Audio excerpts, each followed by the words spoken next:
coletivo? Vamos ver o Aldo. Ministro, vamos falar agora um pouco, pegando outro gancho que o senhor falou.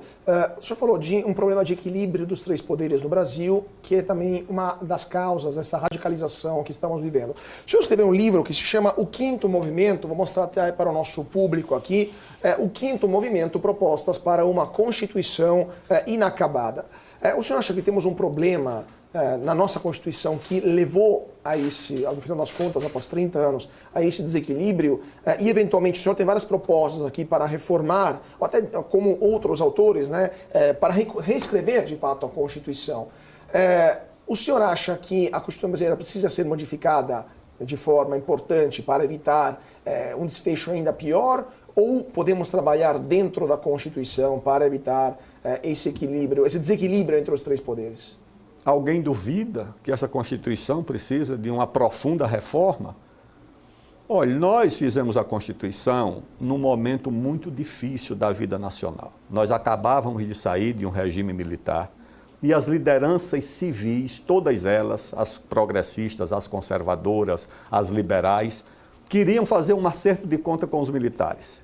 Como as instituições militares era uma corporação muito forte, era preciso empoderar corporações civis para neutralizar o papel da corporação militar. Empoderaram o judiciário e criaram uma que foi muito empoderada, que é o Ministério Público, que mostrou-se uma instituição imatura, com honrosas exceções, narcisista, Palavras duras, hein? que não sabe usar moderadamente os poderes que tem. O Ministério Público acha que pode substituir o Judiciário, o Executivo, o Legislativo, o Prefeito, o Governador, acha que pode paralisar as obras do país, tá certo? E a outra coisa, também, no momento que foi feita a Constituição, foi a véspera de uma eleição presidencial.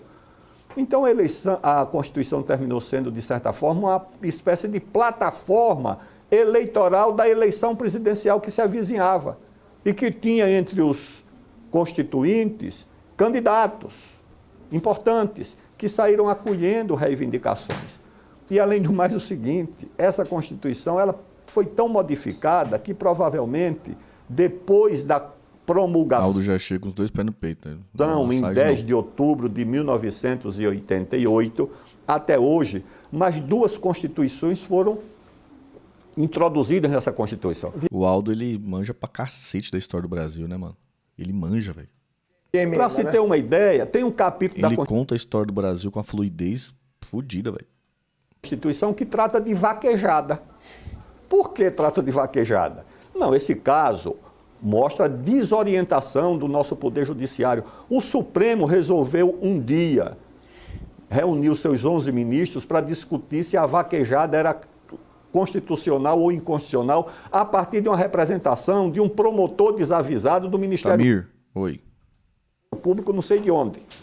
E o Supremo chegou à conclusão que a vaquejada era inconstitucional. A vaquejada é uma tradição, é uma cultura do Brasil e um negócio de médio e pequeno porte. E aí as pessoas que queriam continuar a vaquejada só tiveram um caminho. Fazer o quê?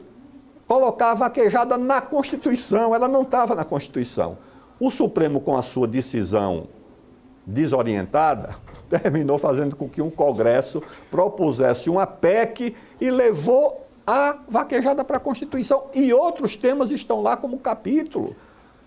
Samir, mostra aquela notícia dos promotores do Ministério Público Federal denunciando juiz por ser garantista demais. Tá?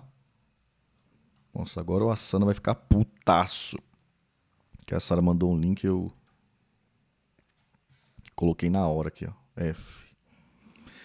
O ministro Dias Toffoli do Supremo Tribunal Federal suspendeu na última semana a decisão do Conselho Nacional de Justiça que havia afastado o juiz Edivaldo de Medeiros da primeira vara federal.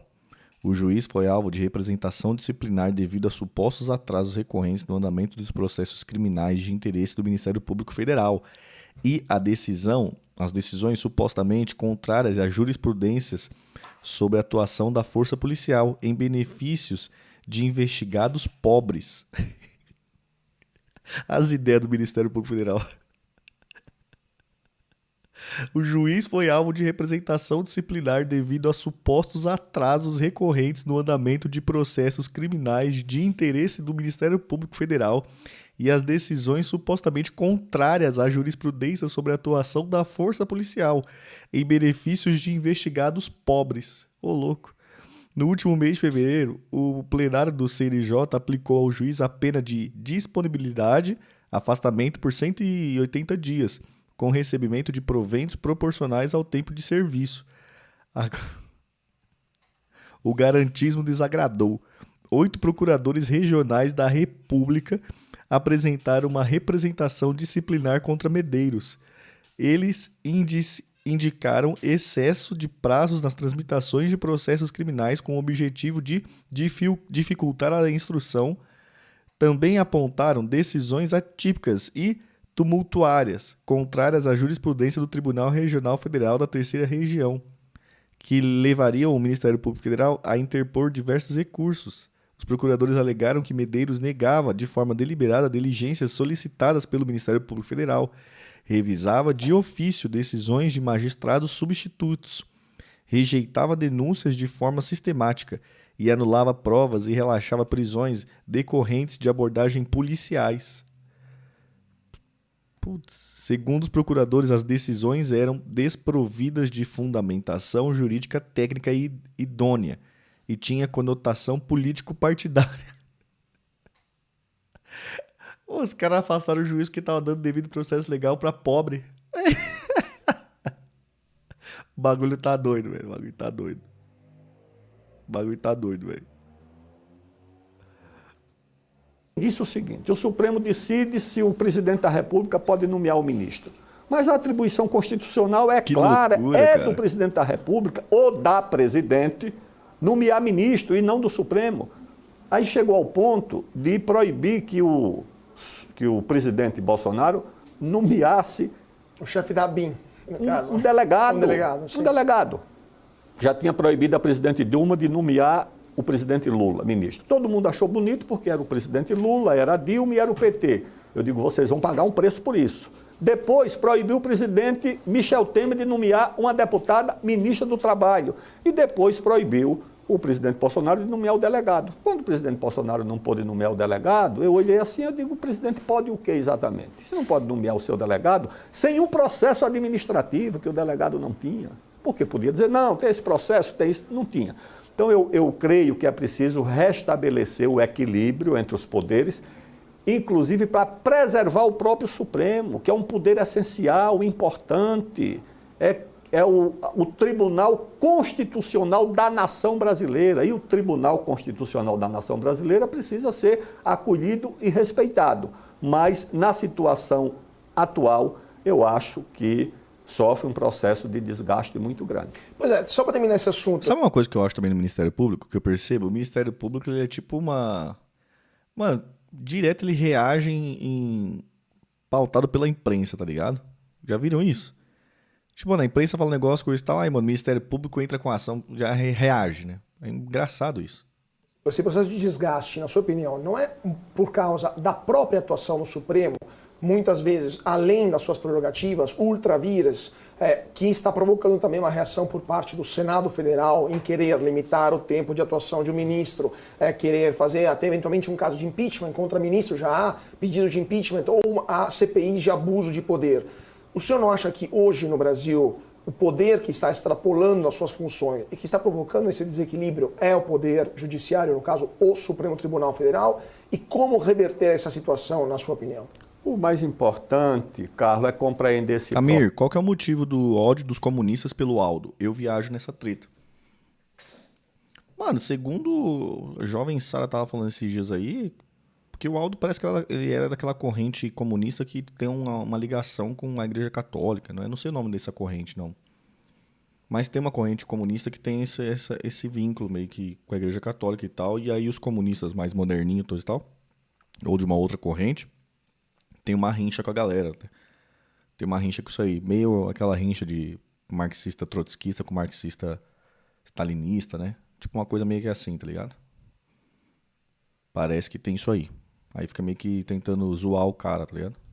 Processo. tá certo? Porque qual que é o Supremo foi Sara? ganhando essa projeção. Eu fui na posse do ministro Flávio Dino, que é meu amigo, foi meu companheiro de partido, colega de Câmara, um excelente deputado, foi governador do Maranhão, tive com ele algumas vezes no Maranhão. Você vai ali, antigamente a posse do ministro do Supremo era Solenidade. um ato singular, não tinha esse peso político que tem hoje. Por quê? Porque isso também é resultado da campanha que foi realizada de descrédito da política. O Supremo ocupou um espaço que foi fruto do descredenciamento da política como atribuição do destino humano. O destino humano, na antiguidade, era uma atribuição dos deuses, era uma atribuição de Delfos, das pitonisas. Os generais, os imperadores, os gregos, os persas iam lá para saber qual era o destino. A pitonisa decidia, o oráculo decidia, os deuses decidiam. Depois a política passou a decidir o destino. Quando a política foi, de certa forma, descredenciada, ressurgiram os deuses da antiguidade, não em Delfos, mas nessas corporações jurídicas. Todas elas se propuseram a substituir a política, o judiciário, o Ministério Público, o primeiro grau, o segundo grau, o Supremo. Palavras duras, hein? Os ministros do Supremo Tribunal se consideram deuses e usurparam a política. Palavras duras, hein? Polícia Federal, todo mundo acha que pode substituir a política porque são puros, porque são meritocráticos, porque não estão contaminados pelo voto comprado, pela corrupção. Isso é claro. Houve esse fenômeno. A política foi esvaziada e essas corporações foram ocupando o espaço. É preciso voltar a redistribuir o destino humano e devolvê-lo para a política. Porque com todos os seus defeitos, ela pode ser mudada. Você pode mudar o prefeito, o governador e o presidente. Como tem acontecido.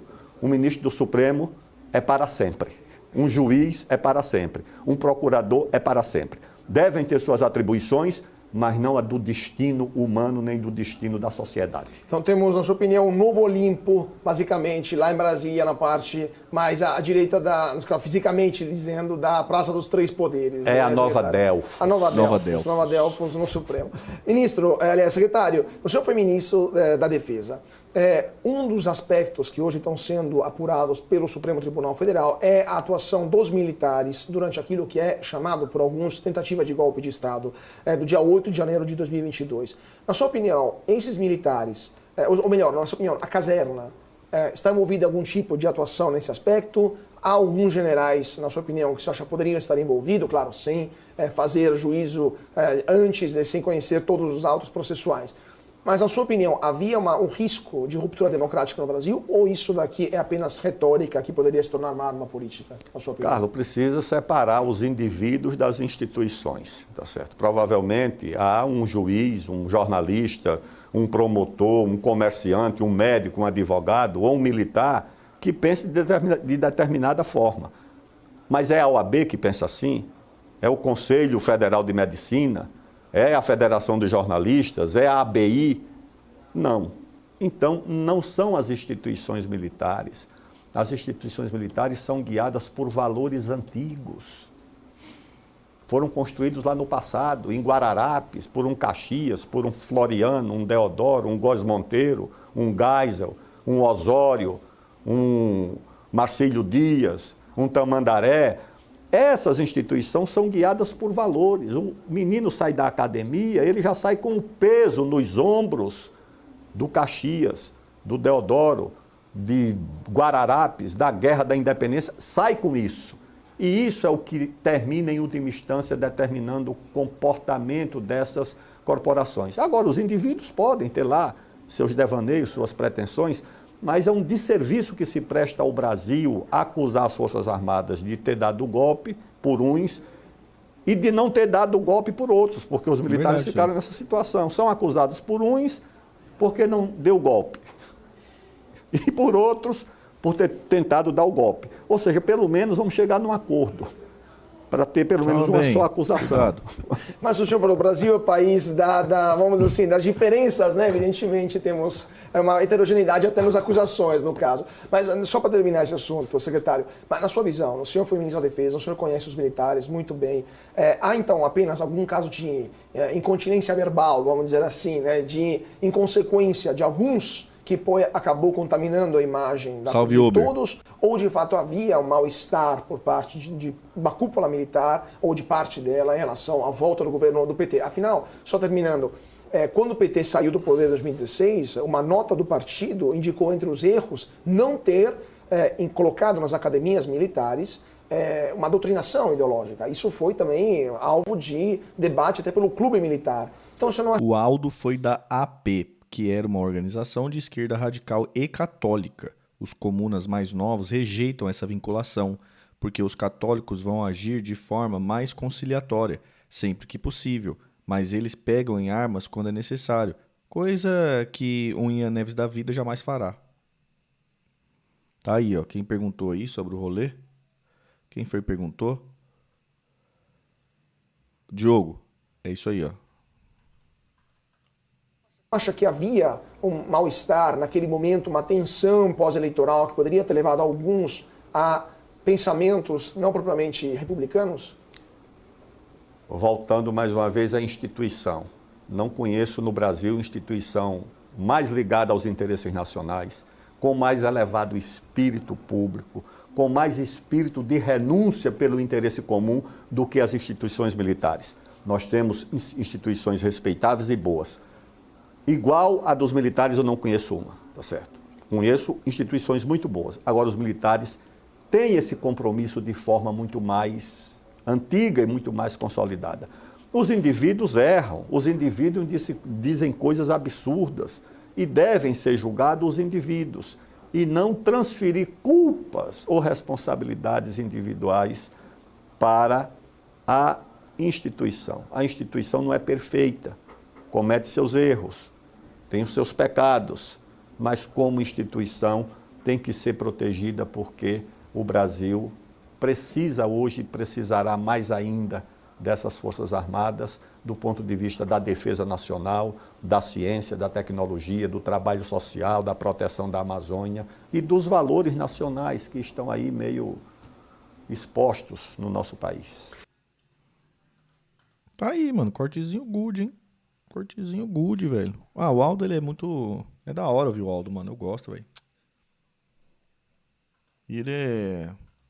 Pô, ele é calmo. Ele é calmo. Ele me passa uma calmaria. Passa pra vocês também a tranquilidade.